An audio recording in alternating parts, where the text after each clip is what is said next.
All right, so we are live. Welcome, fans of Pixar Post. I appreciate. I see we have a couple people in the viewing right now, if you will, and I'm going to actually enable the question and answer section. So, for some reason, if you're watching this and you want to ask questions and/or put in your comments, if you're watching this on Google Plus or through the Hangout app, you should be able to, on the sidebar, have a option to add text, and feel free. There's a little bit of a delay from when we're talking. That would be Dan Taylor. Say hi, Dan.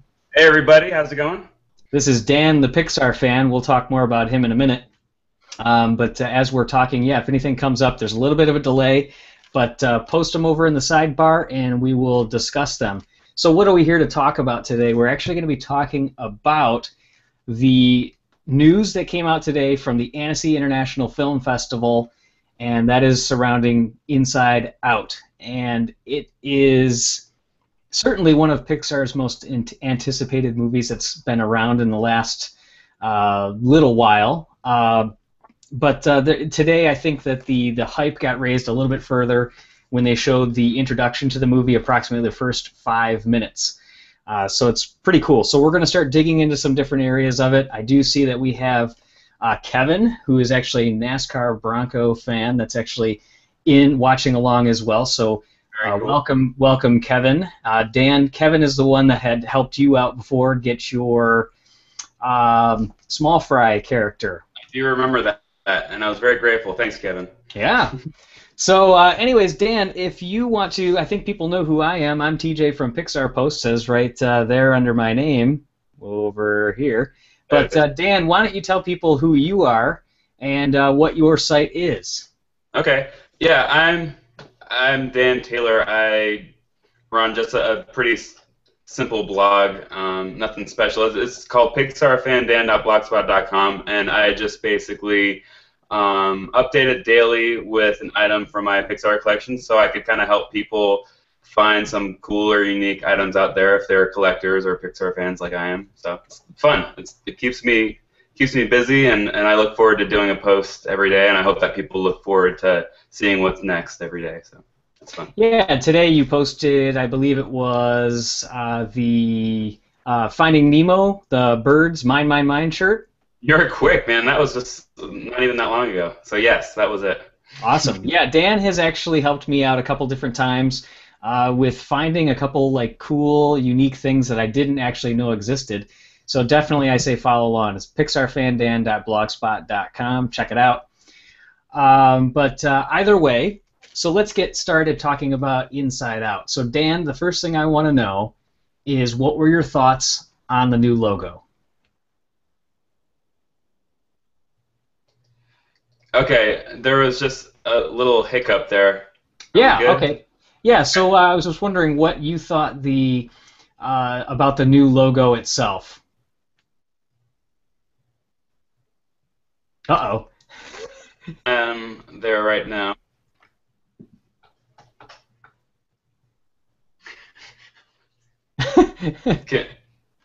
Can you hear me?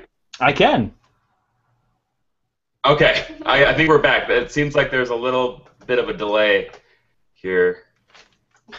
Oh, okay, okay. But I think we're good. Okay, cool. So did you? So yeah, the logo. Yeah, absolutely. What did you think about it? So what I'm doing now, I'm trying to see the original one. I want to compare it for a second. With the head side by side. Yeah, I want to check that out. And see, I haven't actually done it. Okay, yeah, there we go. Yeah, so the one thing that, while you're just pulling them up, the one thing that I thought about the new one, just while you're pulling up the old one for reference, and you do have that option for the screen share if for some reason you so wanted to do that and show the old one. But the new one, I like the simplicity of it. I thought it was funny. Somebody commented online earlier that the up logo goes like up and to the right, and the Inside Out logo now goes up and to the left. So Pete Docter obviously has that. But what was interesting is that, and Julie told me I was crazy, because I thought that the new one kind of had a little bit of a tiki vibe, if you will. Did you get that at all? Peaky vibe. Not until you just said it. Okay. But I can see it. I can see what you're saying. I wouldn't immediately think about that. Okay. Yeah, that's But that, for some reason that's the first thing that I thought of. It had a little bit of a tiki vibe, but it still is a really cool logo. I like how, like Julie described it too, like all the letters are so like big and broad. Like it's like the I is like inside, for inside and then out, and then the E. I like how the E is almost like it's as each rung of the E gets longer, it keeps going. So I thought that was kind of cool. yeah, what I'm thinking about it, since it is so simple, I'm wondering what the inspiration was behind it, like the overall feel, tone, and style of the movie. I wonder if this will go along with that somehow. I'm just because there isn't much to it. You know what I'm saying? Yeah, it is. It's really just very it's very straightforward. It's like a font on Microsoft Word. You know. yeah, a little bit more stylized, but absolutely. I mean, there's not a ton extra to it, if you will. So yeah, I hear you. So I'm just the old one you see. I mean, it's kind of cool with the face and everything, the face outline. Right, and that's one of the things that, as I think back to Up, what I kind of liked about Up is that although it was just the words Up and it almost looked like it was raising a little bit, it still had the house with the cloud with the balloons in it. So I thought that was kind of a nice little unique thing. And same with A Bug's Life with with the leaf, I believe. Exactly. Yeah. Exactly. So that's what I'm wondering here, if there was anything that they could do to kind of bring it into the with whatever else the movie has in store for us. So if there was just a little something more, you know? Right. Yeah. Who knows if obviously if anything will change with it again, if it'll morph any further. But as of right now, it seems like it's pretty official though, because at the event, for people that were there, they also gave out that pre-printed picture of the concept art. Mm-hmm. So I thought that was actually kind of cool that they gave that out. But since it has that printed in that lower left-hand corner of the print, which I'll see if I can actually pull that up if I happen to have it around here real quick. I don't want to stall anything out, but if it's around, I'll pull it up. But yeah, that concept art was really neat that they gave to people for Pete Docter to sign. It was the like a pre-printed thing. It had, in fact, here I will pull it up. So let me do this.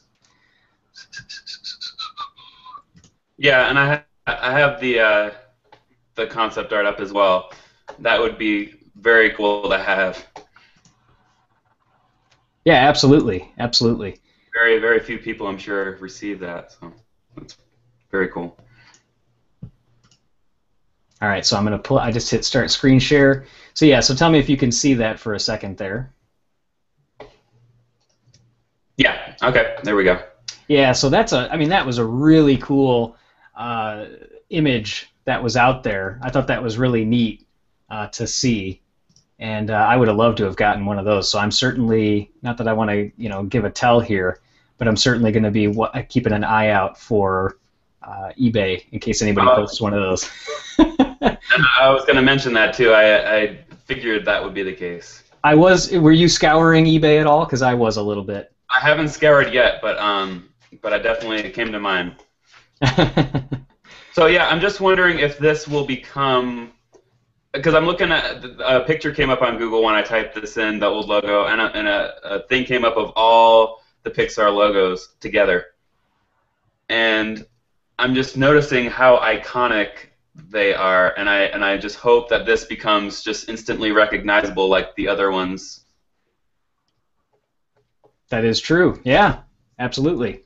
Because I'm looking at it like the Finding Nemo and even the Up with just 2 letters, and the Cars, the Toy Story, the Wall-E, they're all very recognizable and very iconic, and that's why I was surprised that this one was so straightforward. But I think it matches the tone of the movie from what I know about it so far. So we'll see. It's going to be interesting. Right. Yeah.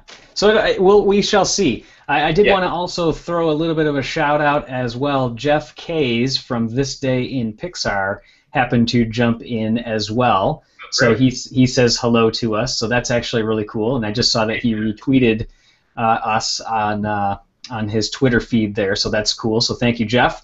And certainly, if you want to join in and chat with us, Jeff, just feel free to keep asking those questions in the sidebar.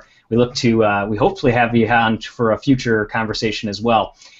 Should also point out that for people that are just jumping on, that this is something that we're going to be doing on a little bit more of a regular basis. So we're looking to involve a little bit more of the fan community as the news comes up about new Pixar features, or if there's some other big news that pops for the day. We're going to try to do these at a little bit more of an ad hoc, kind of just get them out and start talking about the news earlier. Speaking of that, so we'll be putting out tweets, and if you're interested, just reply to the tweet and let us know. We'll send you some information, and absolutely, if it works out, then we'd be glad to have you on for the hangout. Kevin also is asking, bring him up to speed as far as what is Inside Out. So I guess that's a good level set for people that might be listening to this that might not know a whole bunch about Inside Out at this point. Inside Out is Pete Docter's newest movie that he's currently working on. It's actually already in production. It's the story of Riley, a 12-year-old girl that moves from the Midwest to San Francisco, and it's basically she is the catalyst for the story, kind of like how Andy was for Toy Story. And it's really about the emotions that she has. So the 5 emotions are, I'm going to quiz you, Dan, go. What are they? Uh-oh, did I lose you? All right, so the 5 emotions are fear, anger, sadness, disgust. Oh, you asked me. No, for a second. Yeah, and joy is the final one there. So of those 5 emotions, they are located in Riley's headquarters, and her headquarters is the fancy place where all of those emotions reside. They take care of and control how she reacts to certain stimulations, where she moves. Now she moves, so she's emotional about that. So it's really a story of the emotions and how they all intertwine with each other and how they work. Again, Riley is more the catalyst for the story rather than the main character, although she is still a character, kind of how Andy was with Toy Story. Does that about sum it up as far as what you were thinking, Dan? That was perfect, right off the cuff. That was great. Okay, cool. So yeah, so any other questions come up, feel free to ask. So the other thing that I wanted to talk about is the 5-minute clip that was shown. Yes. So it seems like it was a little bit of a combination of animatic, which animatic are the rough storyboards, in case anybody doesn't know. The rough storyboards where they're put into a streaming scenario where they run in line, where they have the vocal tracks over them, and then some that was actually the finished animation. And it seems like it was actually really well received. I saw a lot of comments online, people saying that they were either really excited about it, that they cried a little bit, maybe just a tear, maybe not so much of a cry, but they laughed and all those kind of things. So I thought that was really cool. So how jealous are you of the people that happened to see that today, Dan? Oh man, I can't tell you. I was actually I didn't hear it first for once from you. I was actually on my way home from work, and Fabian from Pixar Planet, France, the French website. Yep. Yeah. He messaged me on Facebook because we're friends, and he actually linked me to his article that he wrote up because he was there, of course. And so I read the article, and there was he had some really great insights that I've yet to see on any other site. So we could dig into those a little bit later. But I'm super jealous, of course. Yeah, absolutely. And also want to throw a shout out to Daniel Duval. He happened to join us as well. So welcome, Dan. Another Dan to the group, Daniel, because I believe he goes by Daniel. So let's talk about some of those different things that Fabian had brought up in his article. So I think the first thing that I saw is that Ellie, who is Pete Docter's actual daughter, is the basis for Riley. Mm-hmm. Right. And then the other thing I thought that was kind of cool is that Riley, or actually Ellie, has some of the physical characteristics, the actual physical characteristics that Riley, the character, has. Did I say that correctly? Yeah, and you know what? I'm just you triggered a thought for me. I'm really excited to see Riley's character design. We haven't seen anything on that yet. That is true. That's been completely silent. And obviously, Right. in that 5-minute clip that they saw, they had shown Riley being born, Right. Mm-hmm. going through her first experiences with all of those emotions. So I thought that was a really cool thing as well, to think about how, as you're born, the first time that you experience sadness, the first time you experience joy and frustration, disgust, and all these kind of things. I thought that was a really cool thing to show the first time as a way to introduce those 5 characters. I mean, that's the genius of Pete Docter and him starting out a movie like he always does beautifully. Oh, you know what? I can't wait for that. When I read how the movie starts, one thing I was like, oh, no, another way I was like, wow, that's going to be an amazing opening. I can tell. I know it absolutely gets you pumped up even more for sure. Another question came up from Kevin again. He said, "Will we see Todd, the Pizza Planet truck?" He said, "Yes, I'm a diehard Cars fan." I would assume. I would assume that the Pizza Planet truck is going to be in there. As far as people that are fans of Easter eggs, it was said that the Pixar ball, the Luxo Junior ball, was actually already seen in that first 5-minute clip. So I thought that was really neat as well. That, I mean, certainly a way to get people a little bit jealous, if you will, as far as that they've already seen one of the Easter eggs. I mean, from what I've read so far, you can just tell this movie is going to have heart. 100%. Oh, there's no doubt about that. And, you know, when we did the hangout not too long ago about Creativity Inc., the Ed Catmull book, there's a line in there that talks about where Pete Docter is going through some of the, you know, what do we like? Jonas Rivera, the producer, is asking him, what do you know you already like? And he says, you know what? I really like the introduction. Pete Docter said, I really like the introduction.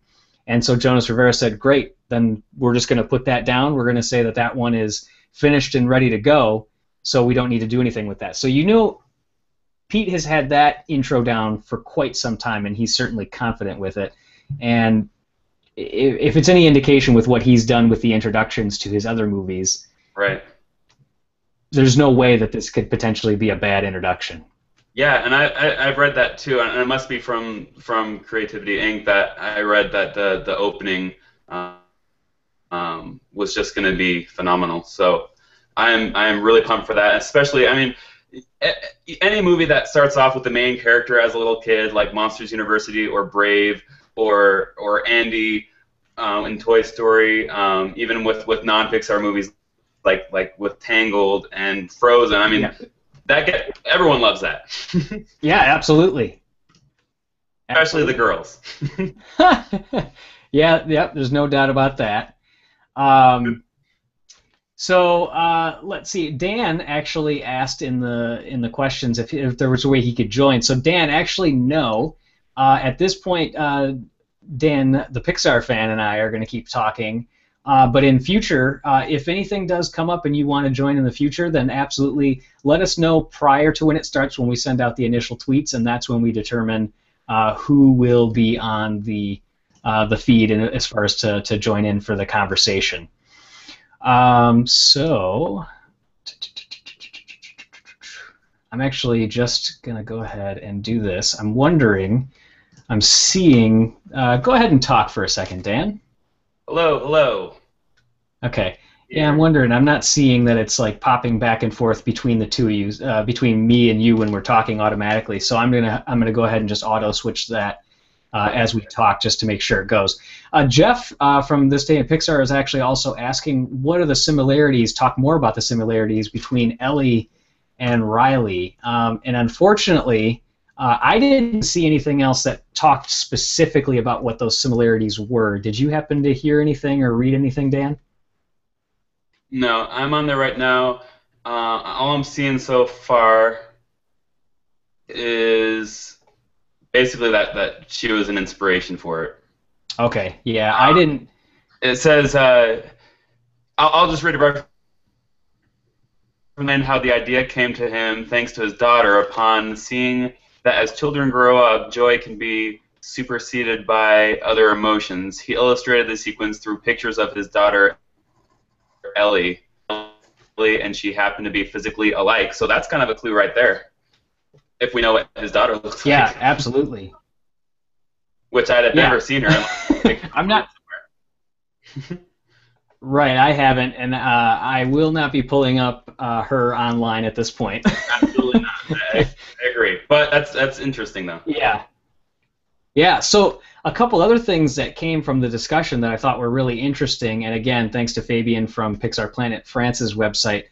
Um, he mentioned that the headquarters, and I may have mentioned some of this when I was talking through the initial wrap-up or review that I was saying what Inside Out was about, but the headquarters is very high-tech, whereas the rest of the mind is kind of more wacky. It's more free-form, it's more like small towns, and he even described it and said it's more like fantasy land, if you will. So I thought that was kind of cool that, because we all know that the majority of the brain, like what is it? Something like experts say always somewhere it's around like 10% of the brain is what's used, and the rest of it is, just matter, if you will. So I thought that was kind of interesting that the part that is not the headquarters, where the emotions are, is a little bit more free form. I wonder if that's trying to stay true to what our brains really are. What do you think? I would agree. You know that these guys, these filmmakers, put in a lot of research. So I'm sure that they intentionally made things as accurate as possible. Only, of course, putting it in an animated cartoon. Yeah, absolutely. It was interesting too that Pete Docter said that they had, and they alluded to this in Creativity Inc. as well, that they had met with psychiatrists and mind experts, and they said that although they shaped some of the discussions, it's really more about the experiences of the writers of the film and other influences outside of that. They didn't let these mind experts overtake the story and guide it in a certain direction. They kind of just said, okay, we're going to live within the parameters of what the mind is. We're going to learn some of it, but then we're also going to stick to story and what's really true. Yeah, and what's interesting is, remember in the behind the scenes of Monsters Inc., they talk about how they couldn't research monsters because they didn't exist. And so they talked to a lot of young kids about monsters and had them describe what monsters that they saw in their closet. And I wonder if part of their research, if they talked to a lot of kids to kind of get inside their mind and to pick at them a little bit to see what their thoughts were. Yeah, I don't know.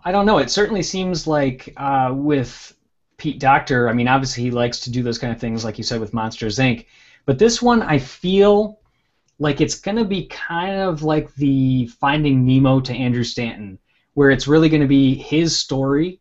It's really, like where Andrew Stanton said he came up with Finding Nemo when he was in an aquarium one day with his son, and he was or when he was seeing his son do all these things, and he kept saying, no, don't do that, and he was trying to protect him so much that he was stopping his son from really living and then fully seeing everything that he was doing. It's like John Lasseter with Cars as well. Yeah, exactly.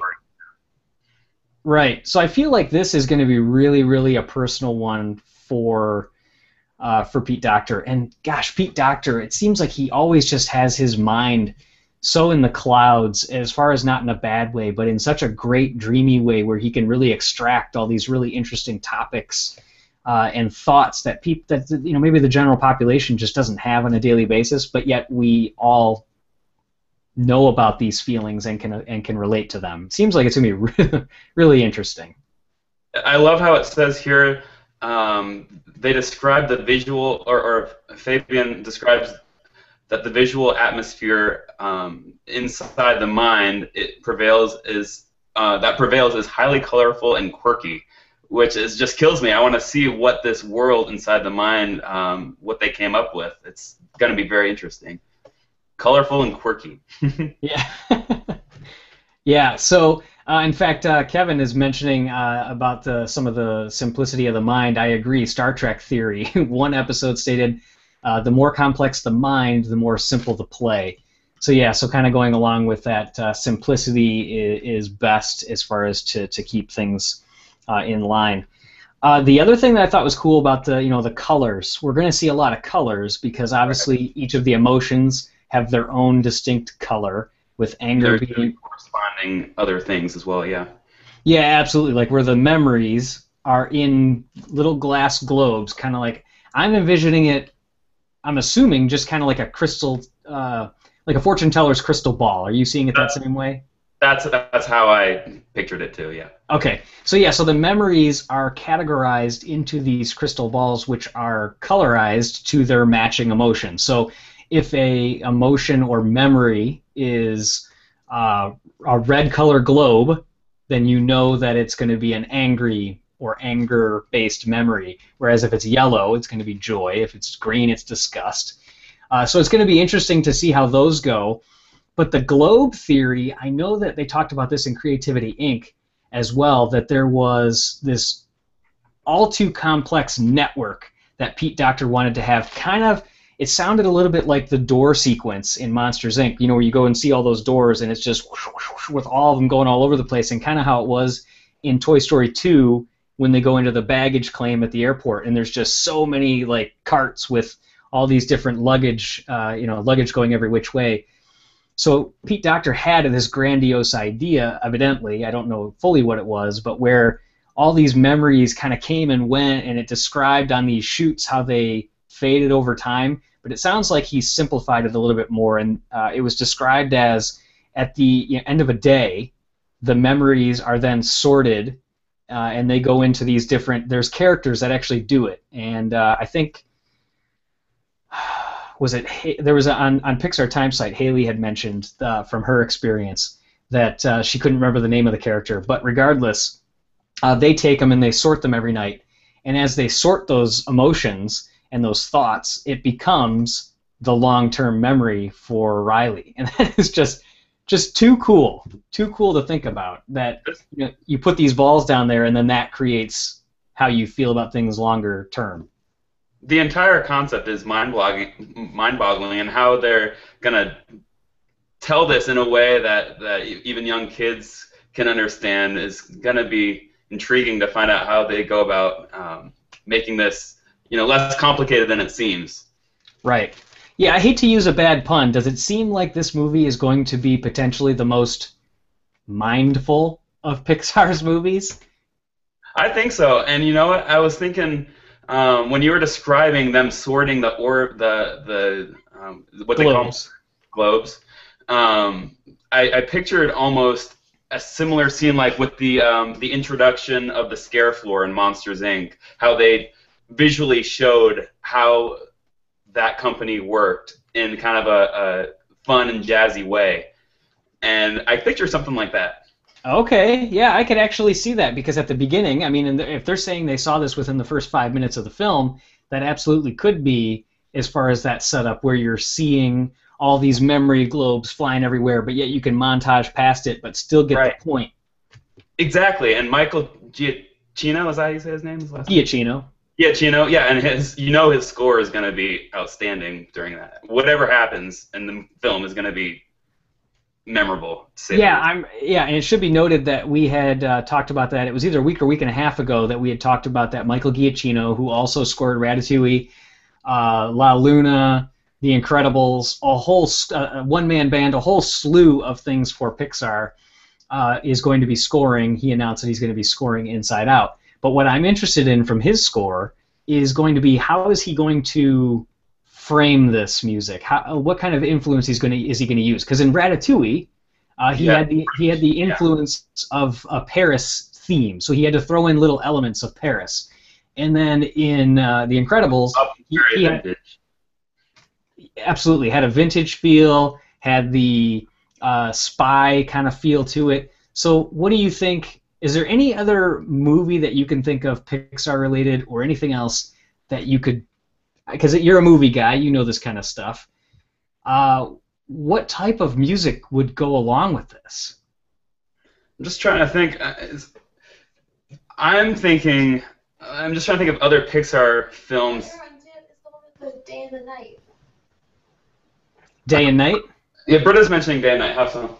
Because the characters, and they're like kind of representing what they are, and like inside them, you're seeing like their characteristics, and I kind of wonder if that's how the emotions will be.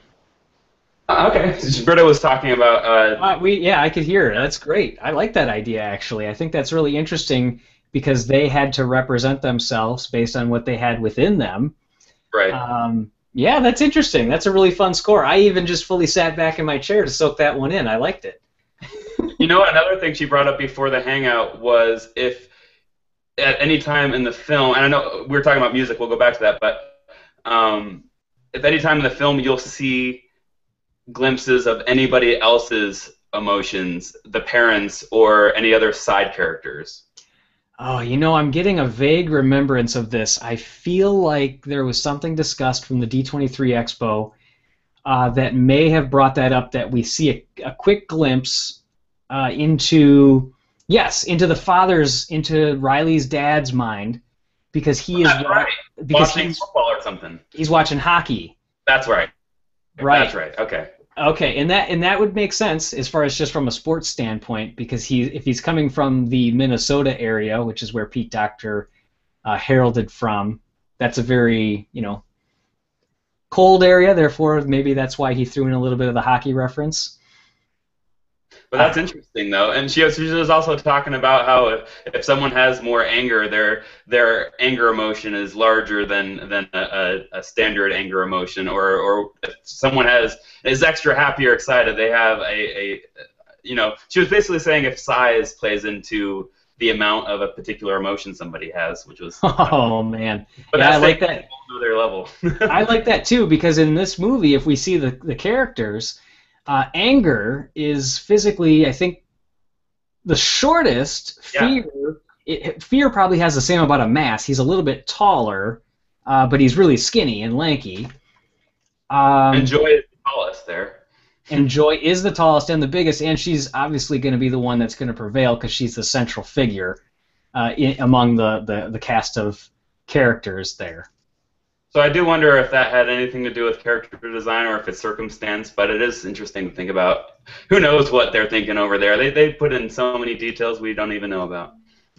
That is true. In fact, I'm pulling this up because it's not a great rendition, but you can see there in the screenshot. This is from someone that was actually at the barbecue after the fact, after the Annecy Festival. And you can see this little inside-out kind of cushion cube that they had there, and I thought this was really cool. So in the corner here, lower left of that is the purple character. That's fear. Right. The blue one, like the upside-down teardrop, that's sadness. Joy is yellow, disgust is green, and then anger is red, just to kind of show their sizes next to each other. So by the way, I'm assuming that you're going to want one of those cubes as well. Yes, this is basically the first merchandise you could say released for it, and it's very tempting, or it's making me want it. That's for sure. Yeah, I know how I feel like whatever it is, I want it. Yeah, I feel like I need this. And what is it? I mean, what's inside? Is that a box? Is there something inside of it, or what? No, I think it's actually just like a cube for having a seat. Okay. So an inside out. See, well, if I have an inside out birthday party next year, I'll need seats. So there you go. I'll have to those cubes. But back to the music, I was really interested with that because you're right. With Ratatouille, you definitely have culture. You have with The Incredibles, you have the very standard superhero sound. La Luna, you have the Italian sound to it. Yeah. So, and with Up, it's very retro. It's very 1930s. Right. And so all of those have something that they obviously are inspired by a culture or a time period. But you're right. There is no culture inside the mind. So it's very interesting. I know. I've been I thinking think that he's this. going to pull in different. I think he's going to pull in very unique sounds, and maybe even. I know he's very into finding instruments and things that aren't typical. He likes to be unique with his instrument choices, and I think he's going to pull together an ensemble that is different than anything we've ever heard. And whatever he creates is going to now be, or at that point, very recognizable for Inside the Mind. It's hard to say right now, but he's going to do something great. Yeah, absolutely, absolutely, and I am excited about it because I think it's really going to be one of his bigger challenges. I mean, obviously he'll know that. I just feel that way because I don't have any reference. No, absolutely. And with monsters, I think that's the similar thing. There is no musical sound for a monster world.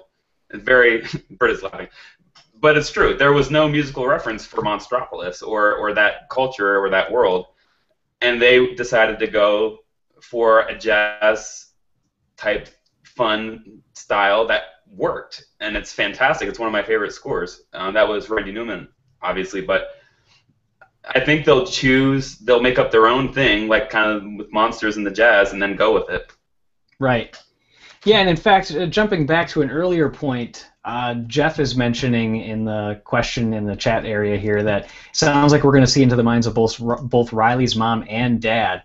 And I do agree with that because I realized that although we were talking about Riley's dad with watching hockey, I realized that we also are going to be seeing, there's a point at the end of that, at the end of that exact scene, I guess, where Riley's mom says, "Oh, I should have married that Brazilian pilot," or something like that, if I remember. Something like that, yeah. Yeah, so I mean, it's just, I don't know, it's going to be so cool. I mean, it's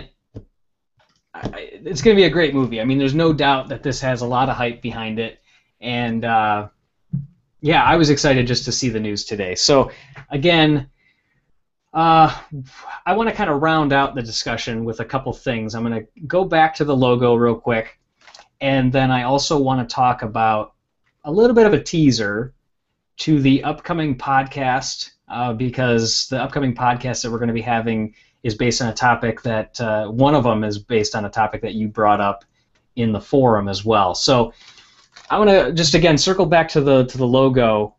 What do you give the old logo on a scale of 1 to 10? And then what do you give the new logo on a scale of 1 to 10? Put me on the spot. Absolutely. Okay. I hate to say it. I do like the old one better only because it gave it something iconic. It gave it that face shape that reminds me of the Bug's Life leaf or the Ratatouille eye, or it just gave it that something extra to bring in the theme or the concept of the movie. And I really liked it. I liked the kind of like the fat font. I like the head shape around it. I feel like I said before, that the new one doesn't have too much anything too unique about it or anything that ties in too much with the movie from what I know so far about it. So I would give the new one maybe a 7 or 8 out of 10, and I really like the old one, maybe a 9. It's not too far off. I don't hate the new one, but I'd give it an 8, and I'd give the old one a 9. It's just a slight difference, but what do you think? I'll put you on. Yeah, I like putting people on the spot, but yeah, I think that I kind of have the same viewpoint. I actually kind of like the old one a little bit better, and I would probably give it around the same thing, around the 8-9 setup for the old one, and then the new. Yeah. But on Facebook, Giovanni mentioned, one of our readers and one of our friends. He mentioned that he said, no matter what happens, I'm not going to let the logo get in the way, because some people were really getting caught up with the logo change. And he said, listen, no matter what, the bottom line is this movie's going to be awesome. At least he's just assuming so at this point, so I'm just going to go with it. He said the movie's going to be awesome, and I'm not going to let the logo stop me from liking it, no matter what happens with the logo. Yeah, and the logo isn't a big deal at all. I do like the old one a little bit better, but I mean, yeah, like I mean, I'm not gonna uh, go on a rampage about it. Right, but it's easy to get caught up when we're seeing these little bits of detail and everybody's getting so excited for more information. It's easy to get caught up in those little things like that. Yeah, because I'm looking at the other ones again, and I just love like the eye in the Monsters Inc. The like I said, the bug in the Bug's Life, the fish in the Nemo, the eye in the Ratatouille, the cars, the whole whatever you even call that with it looks like a car part. I mean, on the outside. Right, right. You have one man band, which was made out of instruments. You have Presto that has like that magician feel to it. So all of them have. I feel like this is the first one that really just doesn't have that that what do you call it with Mike's faux hawk and or Mike's retainer and Sully's faux hawk that they call it. Oh, yeah, I don't know, like an accessory, if you will. I mean, it's They called it something. It was like, oh, the hook, I think. okay. Whatever it is, just something that stands out that connects people's minds that this goes to that particular movie. Right, right, And I feel like it needs some kind of hook, which the face design around it originally was for me. right. Yeah, and again, we don't know if anything will ever change in the future, but for right now, I don't think so, and I think that's what it'll be, but, we shall see.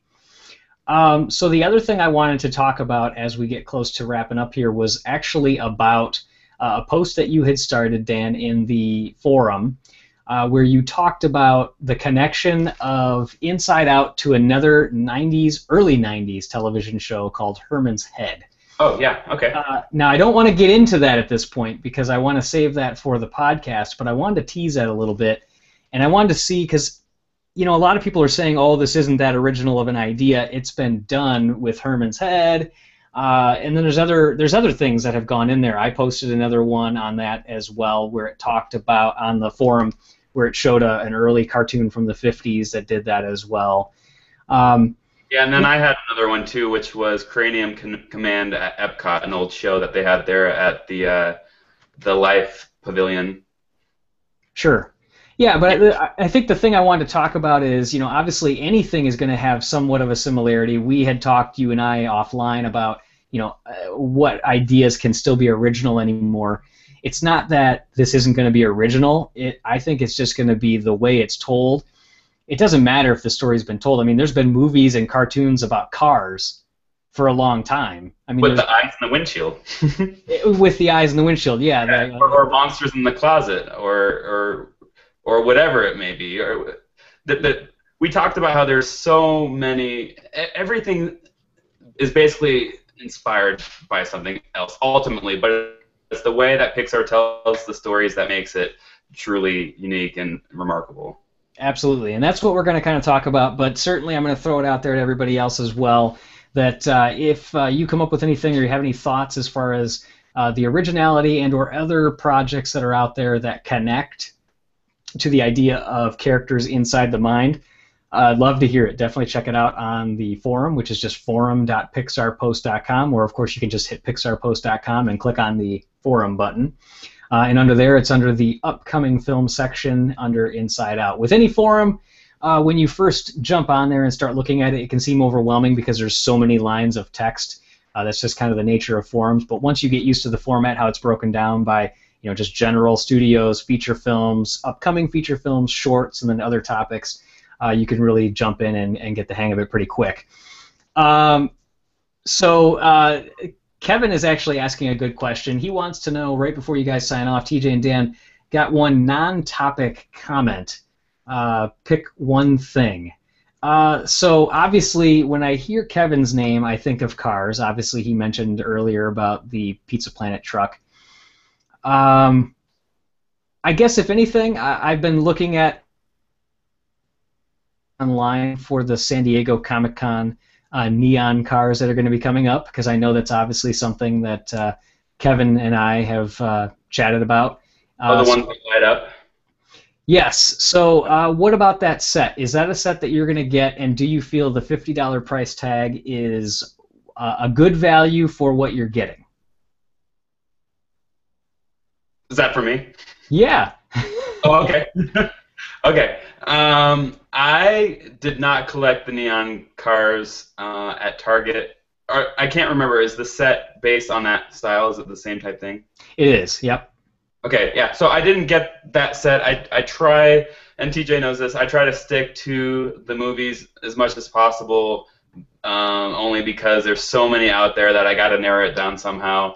So I didn't end up getting the neon set, and I probably won't be getting this set either. But I know that TJ will probably be going for it. No doubt about that. I will. My only concern with this year is that it's a little bit, for $50 for 2 cars, I feel like it's a little bit high. And Is that what it is? Only 2 cars? It's 2 cars in the set. It is a very cool box. I gotta look it up. Yeah, I'll pull it up here real quick so you don't have to worry about it. But it's a really cool set. It's Shu, Todoroki, and Lightning McQueen. And in the set, I got it up right here. Okay, so let me just go back here. I will screen share this real quick. So if you can see this here. So there it is, yeah. Okay, yeah. I remember this. Right, it's that box. It's the like a carbon fiber type box, a shell. It appears, I don't know if this is the case, that it has kind of the background of Tokyo, like it is on the Art of Cars 2 book that was released. And then it has Lightning McQueen and Shu there. And what is cool about them, if the picture is as accurate as this is, it appears that there may be some type of light up in the top of the area of box, like underneath the Cars logo, shining the blue all around. And then it appears that they're going to have lights, obviously, well, it doesn't appear, they do have lights underneath the car, and then their headlights shine out as well. So that's what's kind of neat about it, because I haven't seen a lot of releases that have, well, in fact, any from Mattel that I can think of that have like a die cast that's a light up. I've seen some of the plastic ones that have it, and then the Disney Store releases had that. So, but anyways, I thought that was really cool. The only concern, like I said, is that the $50 is a little bit higher. But I'm going to push back on you for a quick second, Dan, because you do have some of the other San Diego Comic-Con releases, don't you? Yeah, and you know what? Now that I was looking at that is a really cool presentation, a really cool box. And with the $50 price tag, like you were saying, it does make me believe that there is a lighting system inside the box. I think that plays a big part into the price. Right. Like there was a previous release before, I think it was 2012, I'm just going to go off the top of my head, that had the Mater and Mia and Tia when they're Dalmatians, where he's the firefighter, and it's really cool. If you press the button on the box, like the flames light up in the back. So they have done stuff like that before. It's really cool. That is cool. I almost got that one. I almost broke my rule to get that one just because of the presentation and the sound effects and the lights and everything. So who knows? Maybe, I don't know. We'll see if I go for it or not. But you mentioned me having other sets. I'm trying to think. Don't you? You have the Mater in the car wash.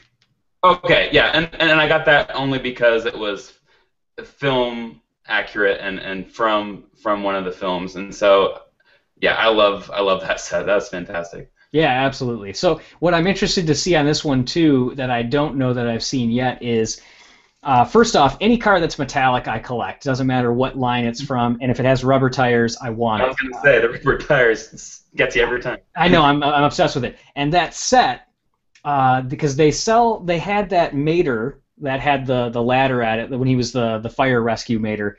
They have that one's. They have that one where he has the plastic tires that was released in the DVD bundle. Sorry, I was getting distracted there for a second. But in that San Diego Comic-Con set, that Mater, as well as both the Dalmatian Mia and Tia's, have rubber tires. So I had to get it. And they have a metallic tinge. I was like, I'm all on it. I feel like if they released every car in the last 2 years with rubber tires again, you'd get them all again. I probably would. I bought all the Kmart rubber tire releases. Why not? And Julie would support you, and she would come home with them too after a long day of work. Absolutely.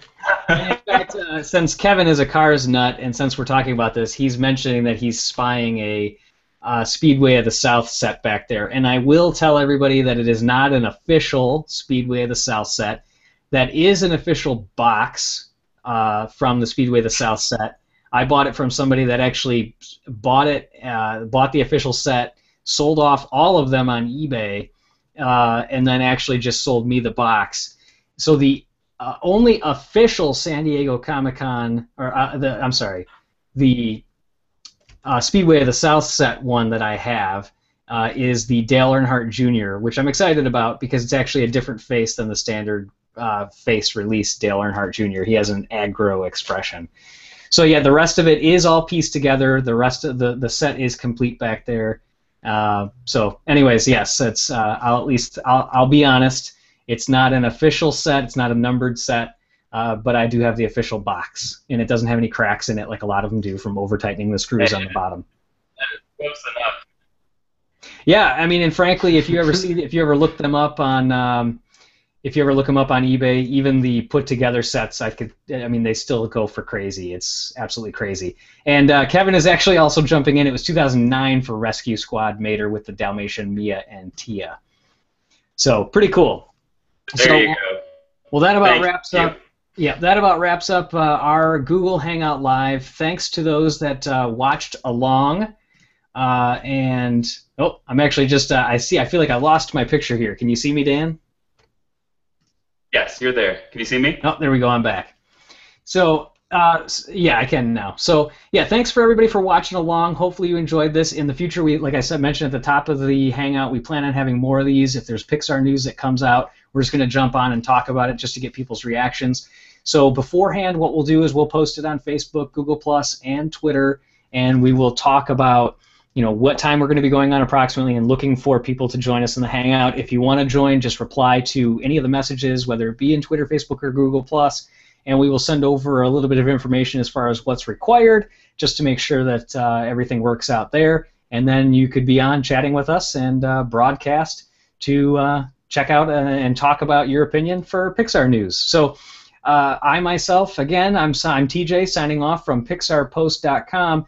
And I absolutely would like Dan to do a little bit of a sign-off as well, because for anybody watching, they do need to check out his site as well. So, Dan, go ahead and give your site one final little blast there, too. All right. Well, Dan Taylor here from Dan the Pixar Fan. The website or the blog is pixarfandan.blogspot.com. I'm on Twitter. I'm on Instagram. There's links to all my social media on the blog as well. So definitely check out daily pictures and daily posts. Absolutely, and like I mentioned, we'd love to see you on here next time. And as far as the Pixar Post Book Club as well, we're going to be reading Pixar Touch. Which, Dan, did you ever finish that book? No. We're not going to talk about it. But no, I will for you. All right, I appreciate it. So you're going to be on for this next one. The pressure is on. It's recorded and broadcast now. Yes, I think I got 30 pages in. Oh, well, congratulations. So yes, we're gonna, for the next edition of the Pixar Post Book Club, we're going to be reading the Pixar Touch. We're going to do that one. I'll write up all the full announcements on the forum as well. Yeah, so feel free to check that out on the forum, but we're going to be talking about that. It'll be about a month and a half before we do another Google Hangout. And then throughout the process, of course, you can always discuss it on the forum as well. Again, signing off as usual, I am TJ from Pixar Post. Be sure to stay tuned to PixarPost.com all week for the latest Pixar news. Bye-bye.